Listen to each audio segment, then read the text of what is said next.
Streetlights are supposed to be impartial witnesses. They shine on the sinner and the saint alike. But the lamp on 4th and Harrow wasn't impartial. It was an accomplice. 3 attacks, 3 victims, and in every case, that sodium bulb died exactly 1 second before the blow landed. Circuits don't have intuition. Wires don't possess timing. So, how did a simple piece of glass and gas know exactly when to hide a crime? It was November 1989.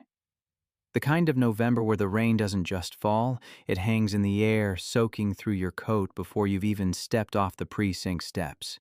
I was working out of the 12th District then, mostly handling burglary and low-level assaults. It wasn't glamorous work. It was paperwork, coffee that tasted like battery acid, and the smell of wet wool. This file landed on my desk on a Tuesday morning. It wasn't a homicide, so homicide didn't want it. It wasn't a major robbery, so the organized crime boys wouldn't touch it. It was just 3 muggings in 2 weeks, all on the same block. 4th and Harrow. Harrow Street was a dead vein in the city's circulatory system. It was a short stretch of asphalt lined with brick warehouses that hadn't seen a shipment since the 70s. At night, it was a canyon of shadows except for one sodium street lamp positioned right in the middle of the block. The reports were standard at a glance. Victim 1, a nurse coming off a late shift, lost her purse. Victim 2, a student taking a shortcut, lost his watch and wallet. Victim 3, a dock worker, took a pistol whip to the temple and lost 2 teeth. But I'm a man who reads the footnotes. And in the handwritten notes of the responding officers, a pattern emerged that made the hair on my arm stand up. Every single victim said the same thing. They felt safe walking down the street because the light was on. They heard footsteps. They turned. And exactly 1 second before the attacker struck, the world went pitch black. The light didn't flicker. It didn't buzz. It just died. Stay with me until the end. The truth behind this case still unsettles me. I remember sitting there, tapping a cigarette on the metal desk, looking at the photos of the streetlight. It was a standard city model. Nothing special. Metal pole, glass casing, high-pressure sodium bulb. Before I tell you what happened next, please consider subscribing. It truly helps keep these stories alive. I decided to drive out there before the sun went down. I needed to see the geography. When I arrived, the rain had paused, leaving the asphalt looking like black glass. 4th and Harrow was quiet. The warehouses were boarded up, their windows like empty eyes staring down at the street. The streetlight stood there, innocent and rusted. I walked up to the pole. The maintenance panel at the base was secured with a heavy padlock. The lock was rusted shut. I scraped at the rust with my key. It hadn't been opened in years. That ruled out manual tampering at the base. If someone was cutting the power, they weren't doing it from here. What would you have done in my place? Would you have assumed the victims were just confused by the trauma, or would you trust the coincidence? I looked up. The wiring ran overhead, stringing from a wooden telephone pole down to the metal light fixture. It looked intact. No splices, no loose cables swinging in the wind. I went to the nearest inhabited building, a small diner 2 blocks over, to use the payphone. I called the City Works department. I had a contact there, a guy named Miller who knew the city's grid better than he knew his own children. Jack, he said, sounding tired. That circuit is on a timer. It's automatic. Unless the bulb is blown, it stays on from dusk to dawn. The bulb isn't blown, Miller, I told him. It comes back on after the attack. The responding officers said the light was working fine by the time they arrived. Miller laughed, a dry wheezing sound. Then it's thermal cycling. Old bulbs overheat, shut off to cool down, then turn back on. It happens all the time. It was a logical explanation. Grounded, rational. Exactly the kind of answer a detective wants to hear. It meant there was no mystery, just bad maintenance. But the timing bothered me. Thermal cycling is random. It happens when the bulb gets too hot. What are the odds of a bulb overheating exactly 1 second before 3 separate assaults, on 3 different nights, at 3 different times? The math didn't work. I went back to the street that night. I parked my unmarked Ford sedan at the corner, killed the engine, and rolled down the window just an inch. Enough to hear, not enough to drown in the damp air. I watched the light. It hummed, a steady orange drone. It cast a cone of sickly yellow light on the wet pavement. What would you have done in my place? Sat in the cold car for hours watching a light bulb or gone home to a warm bed. Hours passed. Midnight came and went. The street was empty. A stray cat ran across the road. The light didn't flicker. A taxi drove past, splashing water onto the sidewalk. The light stayed steady. I was beginning to feel foolish. Maybe Miller was right. Maybe the victims were just scared, and their minds had invented the darkness to explain why they didn't see the attacker's face. Memory is a fragile thing, especially under stress. I've seen witnesses swear a getaway car was red when it was blue. Then, around 2 a.m., I saw him. A man turned the corner onto Harrow. He was walking unsteadily, probably coming back from the bars on 5th. He was wearing a heavy trench coat. He was the perfect target. I sat up, my hand drifting to the .38 in my shoulder holster. I watched the man walk into the pool of yellow light. I held my breath. He walked right through the center of the light. Nothing happened. The light stayed on. He reached the other side of the block and disappeared around the corner. I let out a breath I didn't know I was holding. Miller was right. It was a coincidence. I reached for the ignition key, ready to call it a night. But then I heard a sound. Click. It wasn't a mechanical sound from the car. It came from outside. It was sharp, distinct, like a relay tripping. I looked up at the streetlight. It went dark, instantaneously. No fade, no flicker, just gone. The street plunged into absolute blackness, and in that silence I heard the scrape of a shoe on pavement. Not the drunk man who had just passed, someone else. Someone who had been waiting in the dark outside the light's reach, waiting for the curtain to drop. I threw the door open and scrambled out, flashlight in one hand, revolver in the other. "Police!" I shouted, my voice echoing off the brick walls. "Freeze!" I swept the beam of my flashlight across the street. Nothing. The street was empty. The drunk man was gone. There was no attacker, but the streetlight was still dead. I walked to the center of the street, standing where the pool of light should have been. The air felt heavy. I shone my light up at the bulb.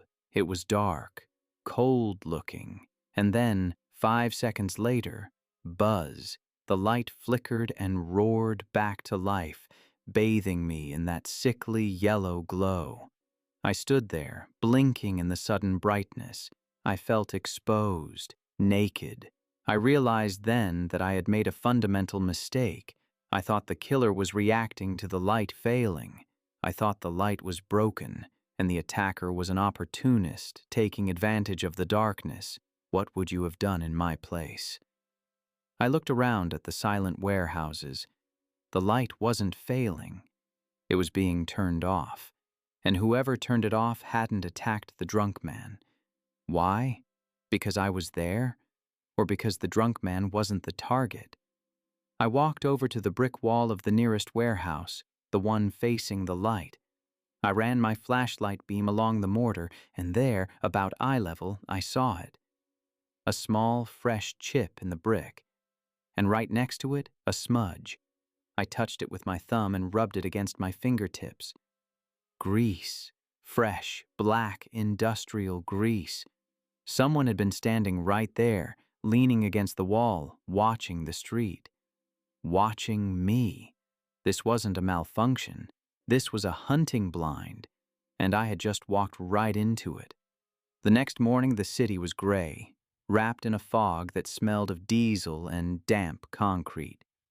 I didn't go to the precinct. I couldn't risk filing a report that would get buried. Instead, I went straight to the Department of Public Works. Miller was there, surrounded by rolled-up blueprints that looked like ancient scrolls. He was a small man with ink-stained fingers and a cough that sounded like crinkling paper. I slapped a photo on his desk. It was a close-up I'd taken at dawn, a small black box wired clumsily into the neck of the streetlight, just under the bulb. "Tell me what that is, Miller," I said. He squinted, adjusting his glasses. "That's a photosensor override. Standard for maintenance crews. If they need to work on the line during the day, they use that to trick the light into thinking it's night. But that shouldn't be left up there." "Can it be triggered remotely?" I asked. Miller shook his head. "No, hardwired only. You have to flip a switch on the box." "What would you have done in my place? Would you believe the expert or trust your own eyes?" "Miller," I said softly, leaning in. "I watched that light turn off last night. No one climbed the pole. No one threw a switch. It just died." Miller looked uncomfortable. He started shuffling papers, avoiding my gaze. "Jack, look. There was a work order filed for that sector 2 weeks ago. A private contractor. Streetlight Solutions. Never heard of them before. They were authorized to upgrade the energy efficiency of the grid on Harrow Street." He handed me the carbon copy of the work order. The signature at the bottom was illegible, a jagged scrawl, but the date caught my eye. The work was finished on November 2nd. The first attack happened on November 3rd. I left Miller's office with a cold feeling in my gut. I wasn't chasing a junkie looking for a quick score. I was chasing someone with authorization, someone who could file paperwork, hire contractors, and modify city infrastructure. Before I tell you what happened next, please consider subscribing. It truly helps keep these stories alive. I drove back to the precinct, keeping the work order tucked inside my jacket pocket. The station was buzzing, phones ringing, typewriters clacking, the usual chaotic symphony. I sat at my desk and pulled the files of the 3 victims again. I needed to find a connection. Random muggings don't require a custom-rigged streetlight. I laid the photos out. 1. Sarah Jenkins, nurse. 2. David Ross, student. 3. Elias Thorne, dock worker. On the surface, they had nothing in common. Different ages, different backgrounds. But as I stared at the file for Elias Thorne, the dock worker, I noticed something in the property report. When he was attacked, he lost his wallet and his watch. But the report listed his personal effects found in his pockets: keys, chewing gum, a claim ticket for a locker at the bus terminal. I lit a cigarette, watching the smoke drift up toward the stained ceiling tiles. Why would a mugger take a cheap watch but leave a claim ticket? I made a call to the bus terminal. I used my badge number to get the locker manager on the line. I asked if the locker for that ticket number was still active. "Cleared out yesterday," the manager said, sounding bored. "Some guy came in with the key. Said he was the owner's brother." Description? Big guy, raincoat. Didn't say much. I hung up. The mugger hadn't just taken the wallet for cash. He wanted the key inside it. And he had waited until he had the key to go to the terminal. This shifted everything. The streetlight wasn't a trap for random people. It was a precision tool used to isolate specific targets who were carrying something valuable. But why the nurse? Why the student? What would you have done in my place? I decided to go back to Harrow Street. It was midday, but the street felt just as hostile in the light. I parked the car and walked to the warehouse where I had found the grease mark. The building was supposed to be abandoned. I walked around the perimeter. The windows were boarded up with plywood that had turned gray with rot, but around the back, in a narrow alley filled with wet trash and broken bottles, I found a steel door. It was locked, but the lock wasn't rusted. It was shiny, new. I looked around. The alley was empty. I took out my lockpick set, something a detective isn't technically supposed to carry, but I've never met a good detective who didn't have one. It took me 30 seconds. The tumblers clicked and the door swung open with a heavy groan. The inside of the warehouse smelled of dust and old oil. Shafts of dusty light cut through the gloom from cracks in the roof. I drew my revolver and walked softly, stepping on the balls of my feet to avoid crunching the debris.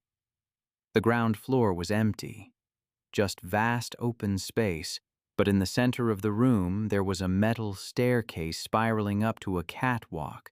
I climbed. The catwalk ran along the wall facing the streetlight,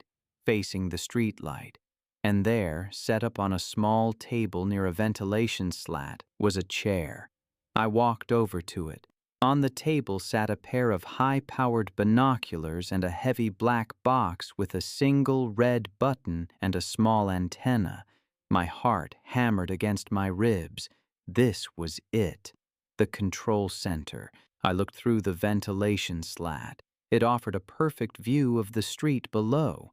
You could sit here, drink coffee, and wait for your target to walk under the lamp. Then, press the button. Lights out. I reached for the black box to bag it as evidence. I wouldn't touch that if I were you, detective.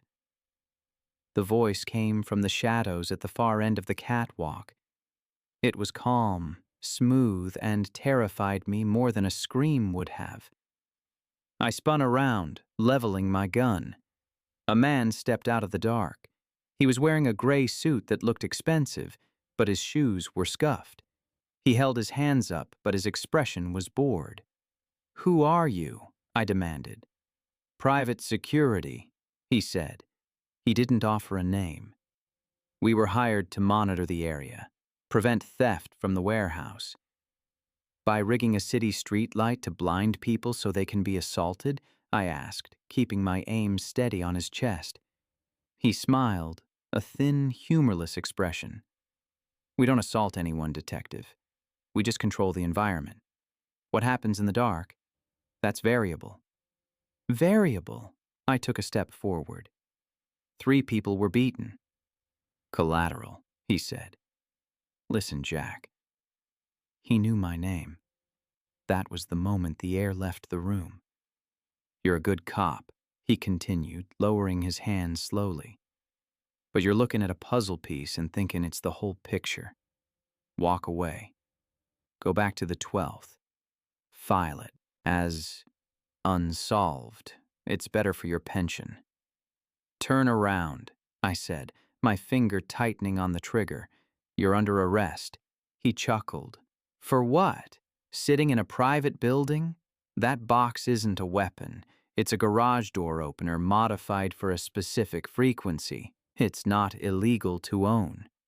It is when it's used to facilitate a felony." He looked at me with genuine pity. "Jack, look at the manufacturer on the bottom of the box." I glanced down for a split second. I couldn't help it. Stamped into the metal of the black box were the words, "Property of City Police, Tactical Division." My stomach dropped. This wasn't a criminal gang. This was police equipment. "You're in over your head," the man said softly. I looked back up, but he was already moving. He didn't run. He just stepped back into the shadows of a support pillar. "Stop!" I shouted, rushing forward. I rounded the pillar. He was gone. There was a fire escape door swinging gently in the wind, the rain blowing in. I stood there on the catwalk, the cold rain hitting my face, looking at the device that belonged to my own department. After this, there was no turning back for me. I realized then that I couldn't call for backup. I couldn't call dispatch. The people doing this had access to the grid, access to the lockers, and access to police tactical gear. I grabbed the black box and the binoculars. I shoved them into my coat. I ran down the stairs, my footsteps echoing like gunshots in the empty warehouse. I made it to my car and threw the gear on the passenger seat. I jammed the key in the ignition, but the car didn't start. The engine turned over, whining, but it wouldn't catch. I tried again.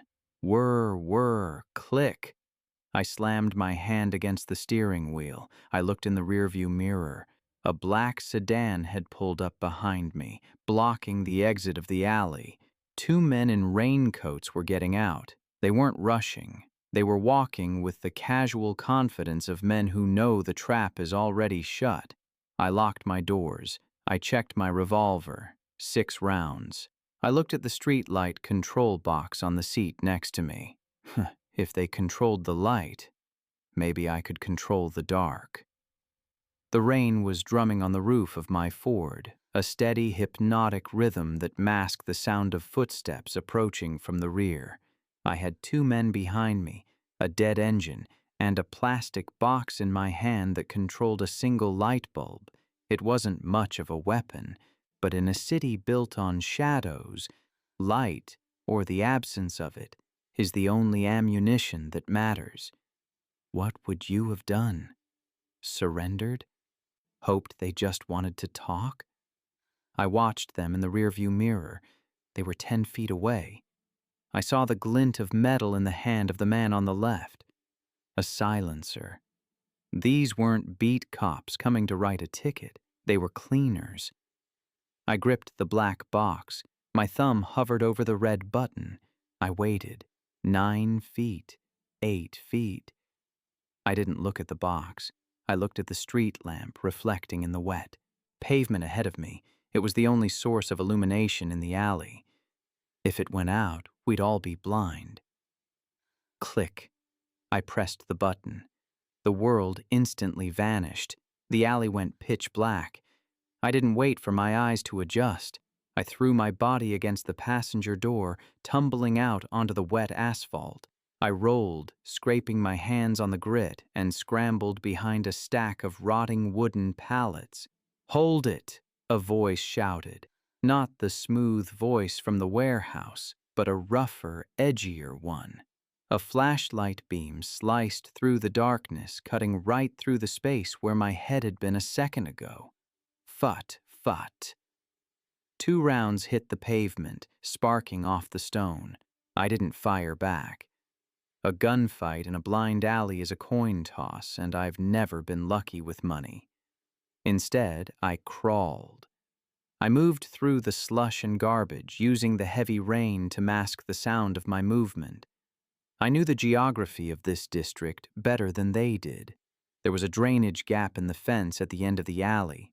Tight, but passable. I squeezed through, tearing the sleeve of my trench coat, and dropped down into the subway maintenance tunnel that ran beneath 4th Street. I lay there in the dark, breathing hard, listening to the sirens in the distance. They weren't coming for me. In this part of town, sirens are just background music. After this, there was no turning back for me. I was a cop hiding in a hole, hunted by men carrying police-issue weapons, holding a device that proved the department was complicit in assaulting citizens. If I went to the precinct, I was a dead man. If I went home, I was a dead man. I needed answers, and I couldn't get them from a file cabinet. I waited an hour until my hands stopped shaking. Then I walked 3 miles to a 24-hour diner on the edge of the city limits. I ordered a black coffee and sat in the back booth under the hum of a flickering neon sign. I pulled the black box out of my pocket. Under the harsh diner lights, I saw something I had missed in the warehouse. Scratched into the bottom of the casing, barely visible, was a code. OP NW 89. OP NW. Operation Night Watch. I felt a chill that had nothing to do with my wet clothes. Night Watch was a rumor. a ghost story told by rookies. It was supposed to be an off-the-books task force from the 70s, designed to clean up neighborhoods that the courts couldn't touch. They didn't make arrests, they made problems disappear, but they were supposed to be disbanded a decade ago. I needed to talk to someone who had seen the muggers up close. I went to the payphone in the back. I looked up Sarah Jenkins, the first victim, the nurse. She lived in a tenement building on the south side. It was 4 a.m., but I didn't have the luxury of manners. I knocked on her door, softly. "Who is it?" Her voice was trembling. "Detective Harlan," I said. "I'm not here to arrest you, Sarah. I know what happened under the light." A chain rattled. The door opened 2 inches. She looked at me, her eyes red-rimmed. She saw the exhaustion in my face, the mud on my coat. Maybe she saw that I was just as scared as she was. She let me in. Her apartment was small, cluttered with books. She made tea. Her hands shook as she poured it. "You said you were mugged," I said, keeping my voice low, "but you didn't lose any money." "They took my purse," she whispered. "They dumped it out on the street.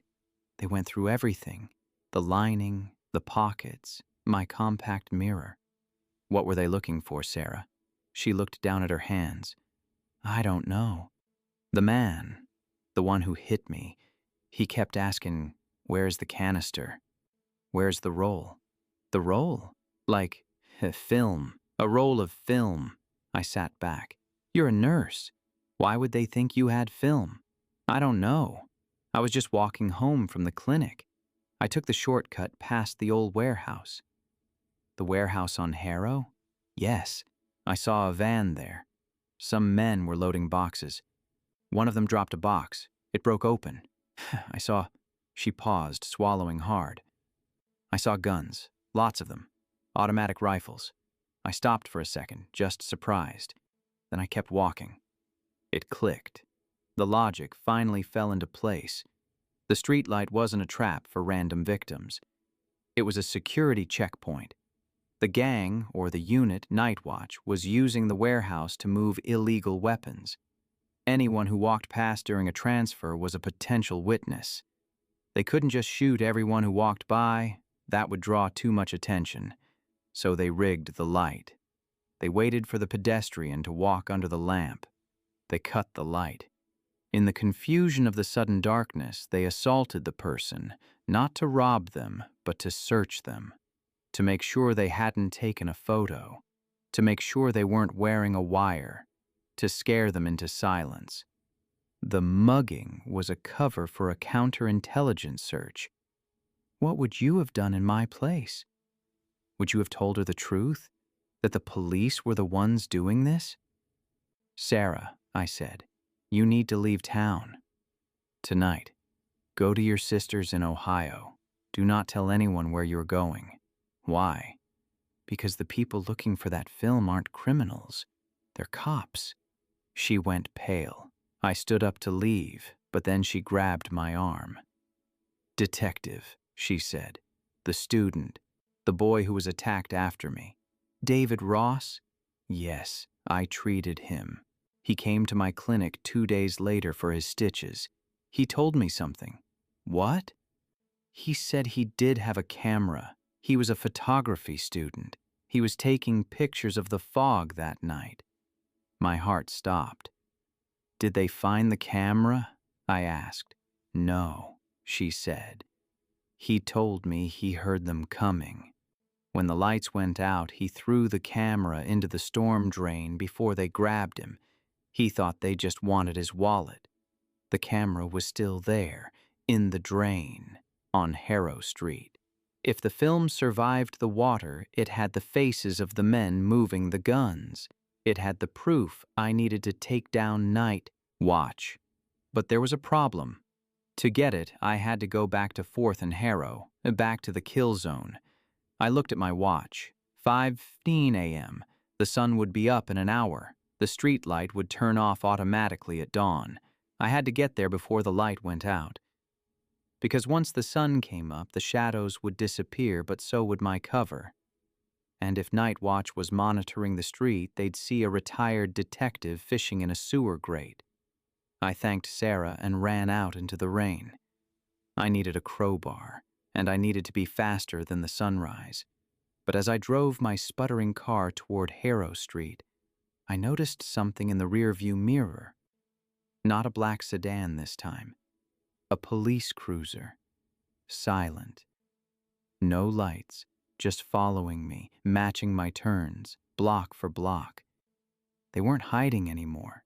They were escorting me to the scene of the crime. I didn't try to outrun the cruiser. My Ford was old, and the engine was already coughing like a dying man. I just drove, watching those headlights in my mirror. Two calm, unblinking eyes. They weren't flashing. They weren't pulling me over. They were hurting me. I realized then that my escape from the alley hadn't been an escape at all. It was a leash being let out. They knew I had visited Sarah. They knew I was heading to Harrow Street. They didn't know where the camera was, but they knew I was the kind of detective who wouldn't stop until I found it. What would you have done? Turned around? Rammed them? Or played the part they wrote for you, hoping you could improvise the ending? I pulled up to the corner of 4th and Harrow. The rain had softened to a cold, misty drizzle. The street was silent. Above me, the sodium light hummed, that sickly, buzzing orange guardian. It was 5:45 a.m. I had 15 minutes before the photocell detected the sunrise and killed the power. I stepped out of the car. My knees popped. I felt every year of my age in the damp air. The cruiser stopped 20 yards back. The engine idled. No one got out. They were waiting for me to retrieve the prize. I walked to the storm drain Sarah had described. It was a heavy cast-iron grate, slick with oil and wet leaves. I knelt down, the cold water soaking instantly through my trousers. I shone my flashlight through the bars. There was about 3 feet of standing water down there, swirling with trash. And there, caught on a rusted piece of rebar jutting out from the concrete, was a black strap. The camera. It was dangling just inches above the rushing water.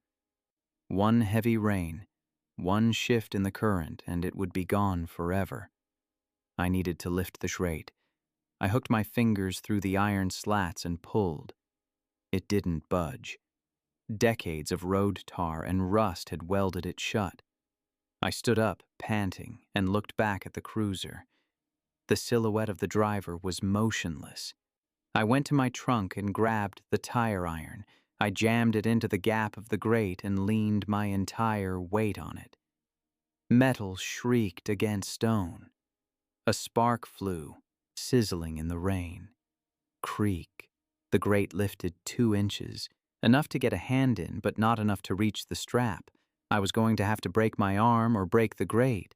I shoved my arm into the gap. The jagged iron scraped my skin raw, but I pushed deeper, my fingertips brushing the wet strap. I stretched, my shoulders screaming in protest. I hooked the strap with my index finger. I pulled gently. The camera swung, hit the wall of the catch basin, clack, and then slid up through the gap. I held it in my hand. It was a cheap plastic disposable covered in slime, but the housing looked intact. If the seal held, the film inside was dry. Good work, Jack. I didn't turn around.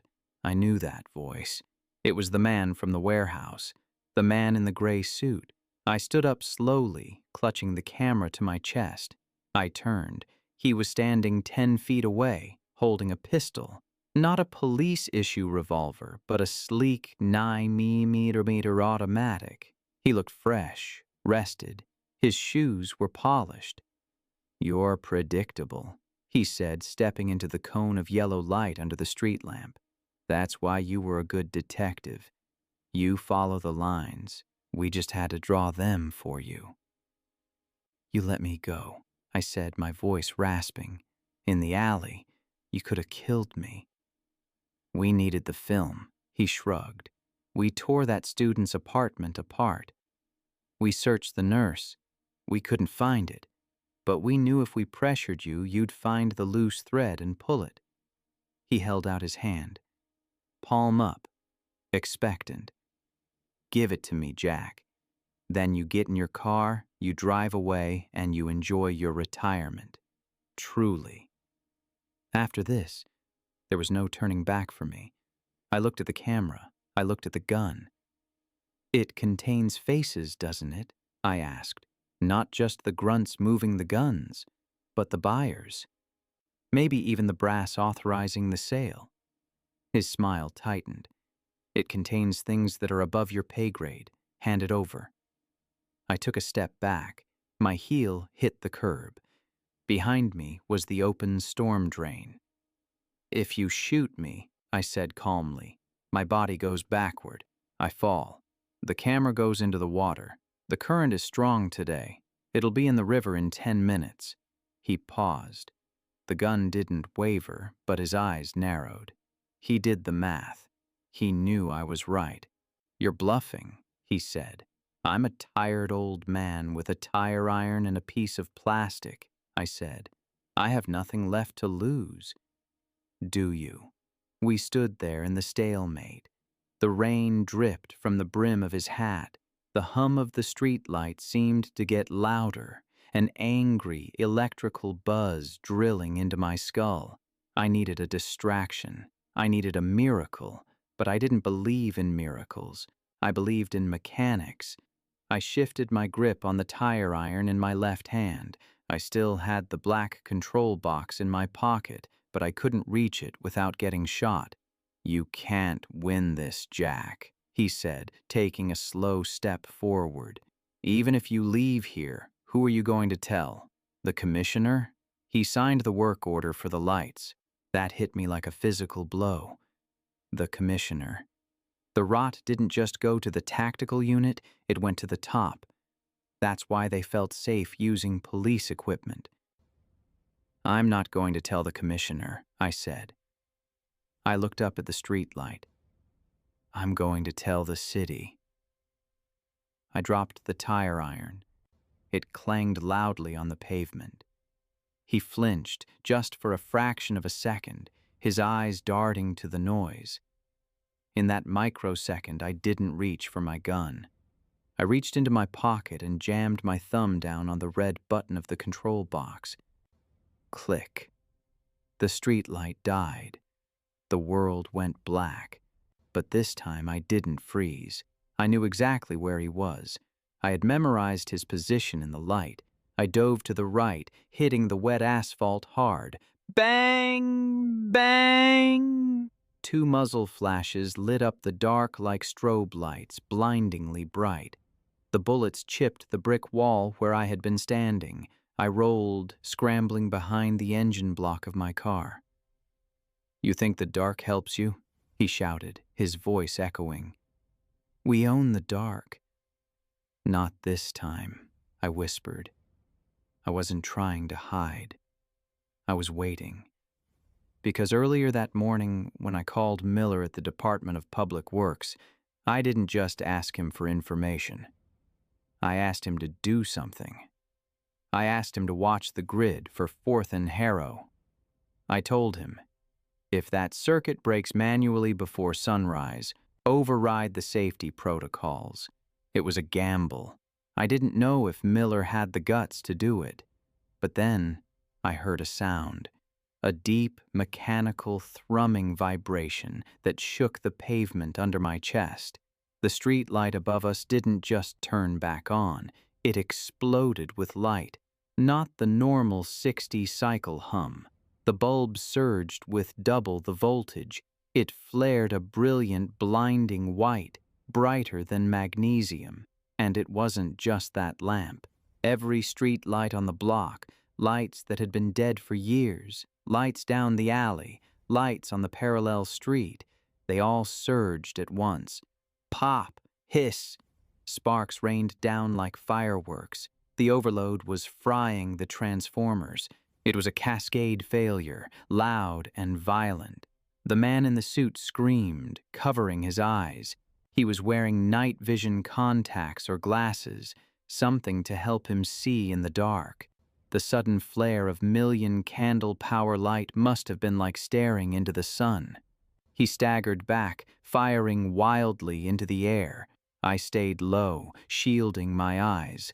The street was bathed in a chaotic, flickering strobe effect as bulbs blew out and transformers arced. Then came the sound I had been praying for. Sirens. Not the silent approach of a hunter.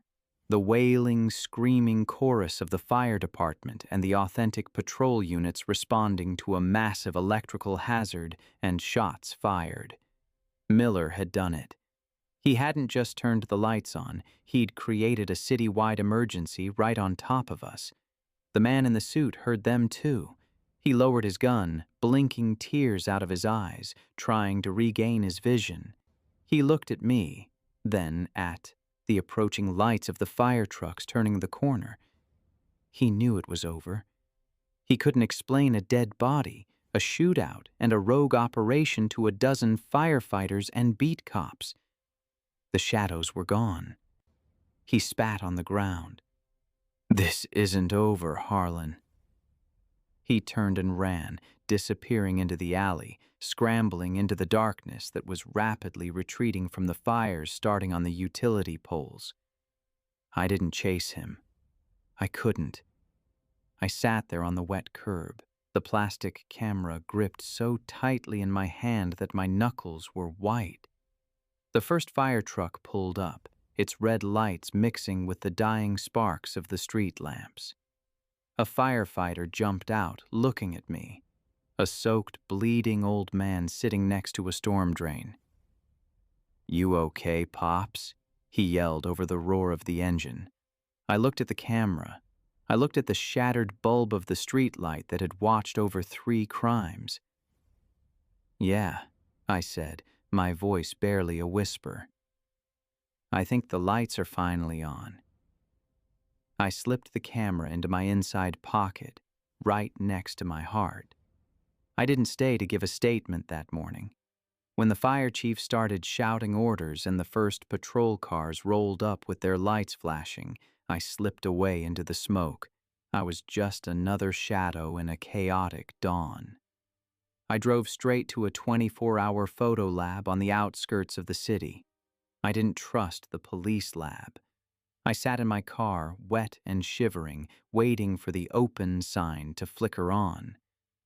When the kid behind the counter developed the film, he looked at me with wide eyes. "You want doubles of these, mister?" he asked. "They look heavy."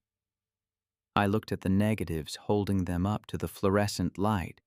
They were grainy. They were dark. But they were clear enough. The photos didn't just show guns. They showed faces. They showed the man in the gray suit shaking hands with a known cartel lieutenant. They showed crates stamped with police inventory numbers being loaded into unmarked vans. And in the background of one photo, standing partially in the shadow of the warehouse door, was the deputy commissioner. He wasn't authorizing a bust. He was authorizing a sale. Stay with me until the end. The truth behind this case still unsettles me. I didn't take the photos to internal affairs. I didn't take them to the district attorney. I put them in a thick manila envelope and mailed them to a reporter I knew at the City Tribune, a woman who had been trying to break the Night Watch story for 5 years. Then I went home. I poured myself a drink. I sat in my armchair and watched the sun come up over the skyline. The story broke on Sunday. It didn't explode like a bomb. It spread like a virus. First, the headlines. Then, the denials. Then, the silence. The streetlight scandal, they called it.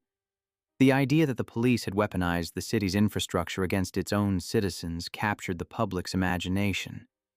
It was terrifying because it was so simple. You trust the light. You trust the badge. When those two things conspire against you, there is nowhere left to stand. But if you're expecting a Hollywood ending where the bad guys went to jail and I got a medal, You haven't been listening.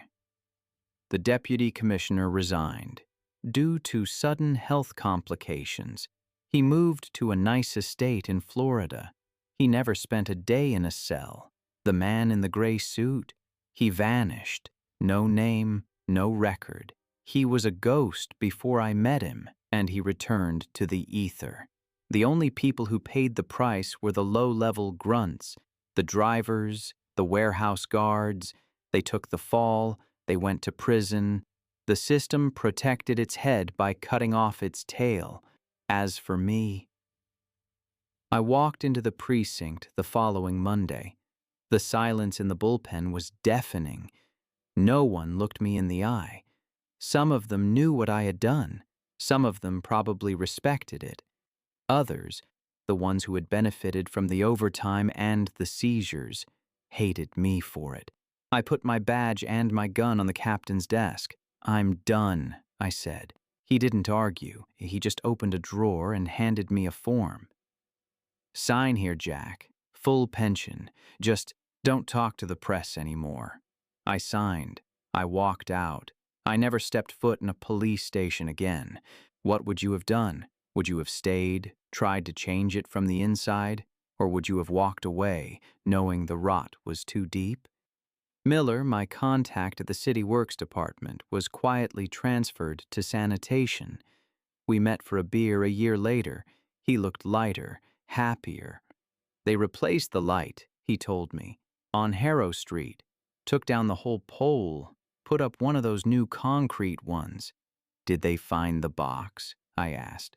"Oh, yeah," Miller grinned. "Melted into slag, but they found the wiring. It spooked the new guys. They check every junction box now. Can't even splice a radio without 3 forms. I suppose that's a victory." "A small one. I visited Sarah Jenkins a few months after the story broke. She had moved to Ohio, just like I told her. She sent me a postcard once. No words, just a picture of a sunrise over a cornfield. A place with no shadows. David Ross, the student, finished his photography degree. He published a book of black and white photos of the city. He sent me a copy. The cover was a picture of a broken street lamp reflecting in a puddle. He dedicated the book to "The Man Who Turned the Lights Back On." I still have that book on my shelf. But the case changed me. It changed how I look at the city. When I walk down the street at night now and I hear the hum of the sodium lights, I don't feel safe. I feel watched. I find myself counting the seconds, checking the shadows. I learned that safety is an illusion we agree to believe in. We think the grid protects us. We think the law protects us. But the grid is just wires and the law is just people. And people are flawed.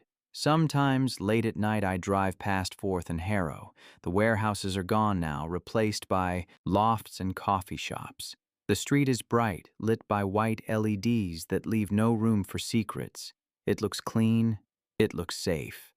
But I remember the darkness. I remember that split second of absolute silence when the click happened. That moment when you realize the thing that was supposed to guide you has been turned off by a human hand. That's the part that sticks with you. Not the guns, not the corruption. It's the betrayal of the mechanism. The streetlight didn't fail. It obeyed. It did exactly what it was told to do. And that is far more frightening than any malfunction.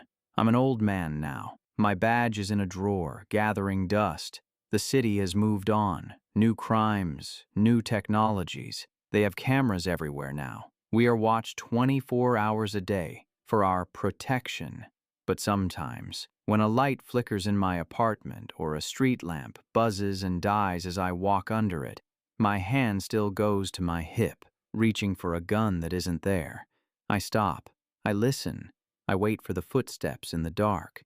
Because once you've seen the lights go out on purpose, you never quite trust them to stay on again. Thank you for listening to this case. It's been a heavy one to carry, and I'm glad to finally set it down. And what's the strangest case you ever heard of? I'd like to read your stories in the comments.